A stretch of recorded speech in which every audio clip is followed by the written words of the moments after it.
You do. Thank you for your support, and welcome to Break Time with Pastor V. Don't forget to say hello. Let me know where you are listening from. God has been so good.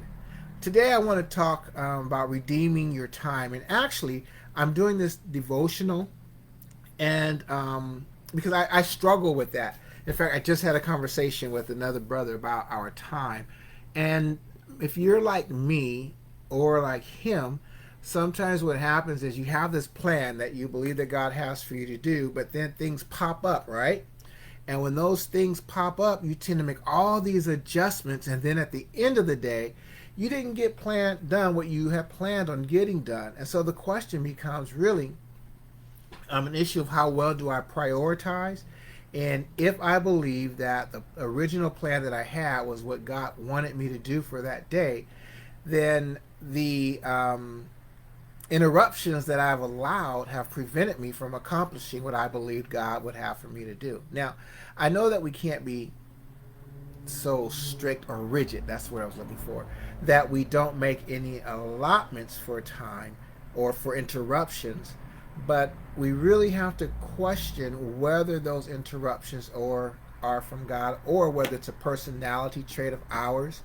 I've been asking myself, am I really a pleaser so that I can't say no to people? And, it's not sort of this martyr type of thing where you're putting what you planned or what you need to the side all the time and you don't get what you need to get done. So here's a devotion. I pray that if you can, wait, let me ask this. Can anybody relate? Hey, Shannon. Hi, Cheryl. I'll see you.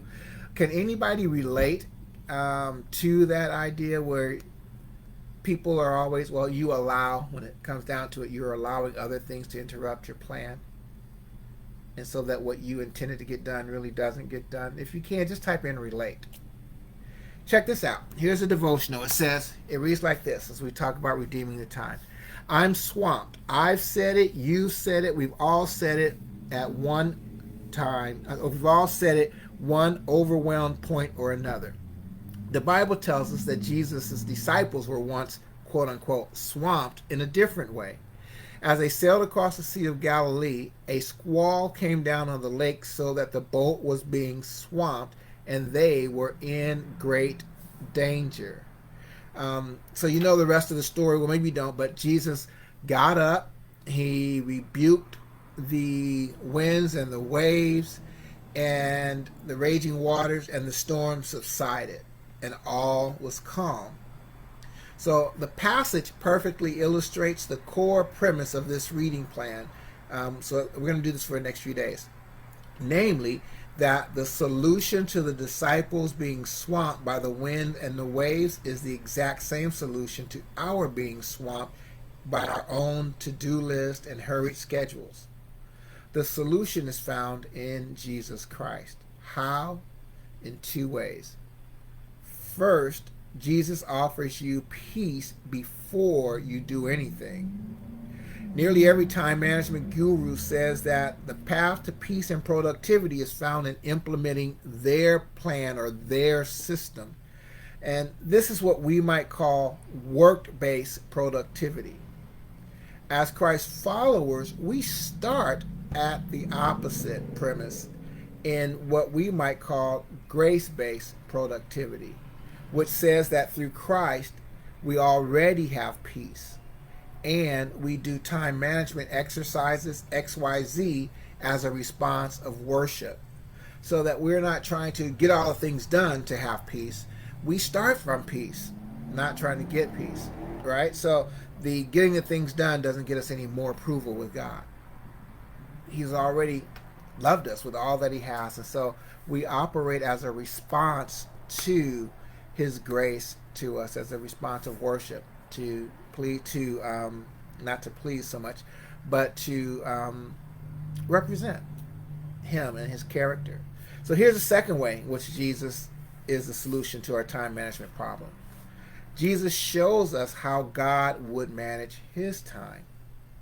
Now, of course, the Gospels don't show Jesus walking around with a to-do list, a calendar, or a smartwatch, but they do show him having to prioritize where he spends his time, dealing with distractions at work, fighting for solitude, and seeking to be busy without being hurried.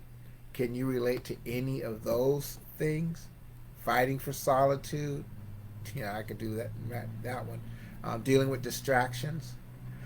Suffice it to say that when we read the Gospels for the biographies they are, we can see at least 7 timeless time management principles modeled by Jesus, the most purposeful, present, and productive person who ever lived.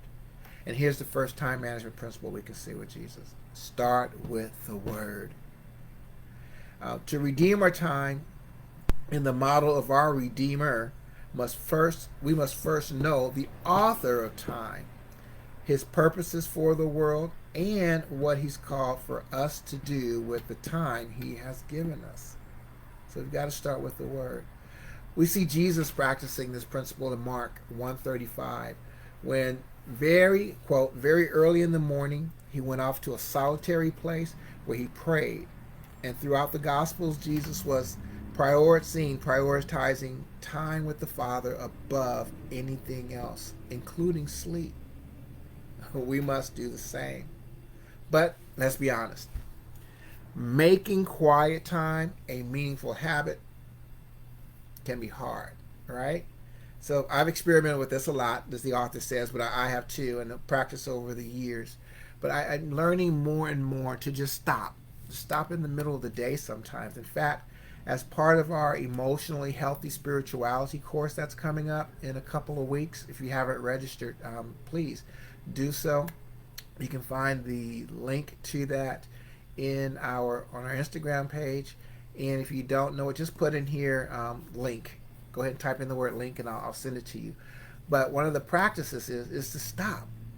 Stop where you are. Stop several times a day, and just come back. Become centered, and remember who we are and what God is, and concentrate on Him and allow Him to do His work in us. So the first principle of time management is to know the author of time and spending time alone with Him, starting from the Word.